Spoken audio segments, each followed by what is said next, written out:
সারা দেশে শুরু হয়েছে অপারেশন ডেভিল হান্ট। এখন আর পালানোর পথ নেই। শয়তানের দোসররা যে যত শক্তিশালী হোক, এবার তাদের দিন শেষ। পালানোর আর কোনো রাস্তা নেই।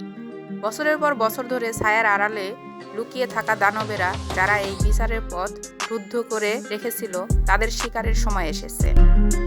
এরা সেই মুখোশধারী শয়তান যারা ক্ষমতার ছায়ায় পাপের সাম্রাজ্য গড়েছিল, যারা দুর্নীতির বিশ্ব সমাজকে কুলসিত করেছে, যারা নিরীহ মানুষের রক্ত চুষে নিজেদের সাম্রাজ্য বানিয়েছে। কিন্তু সময় বদলেছে, আজ আর তারা নিরাপদ নয়।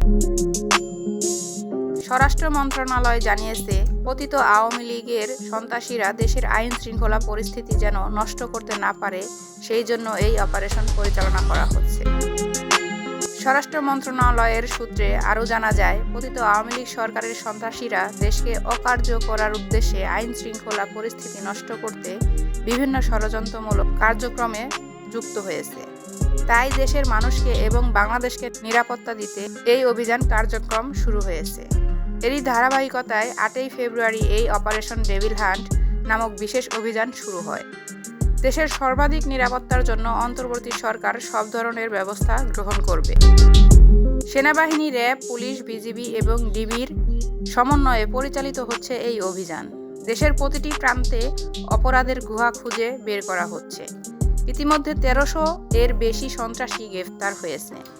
তবে এখানেই শেষ নয়, এখনও চলছে শিকারের অভিযান। এই অভিযানে কাউকে ছাড় দেওয়া হবে না। যেই অপরাধে দুর্নীতিবাজ বা দেশবিরোধী শক্তির সাথে জড়িত হোক না কেন, তারা ধরা পড়বেই। স্বরাষ্ট্র উপদেষ্টা লেফটেন্যান্ট জেনারেল মোহাম্মদ জাহাঙ্গীর আলম চৌধুরী হুঁশিয়ারি দিয়ে বলেছেন, ছোট হোক বা বড়, যে শয়তানি হোক, এই জালে ধরা পড়বেই। পাপের কোনো আশ্রয় আর দেওয়া হবে না। গোয়েন্দা সংস্থার তথ্য অনুযায়ী দেশের ভিতরে একটি অশুভ চক্র ছিল, যারা অশান্তি, বিশৃঙ্খলা ও ষড়যন্ত্রের নীল নকশা আঁকছিল। তারা চাইছে দেশে গোলযোগ সৃষ্টি করে ক্ষমতার ফায়দা লুটতে। তাই তাদের মূল থেকে উপড়ে ফেলতে এই অভিযান শুরু হয়েছে।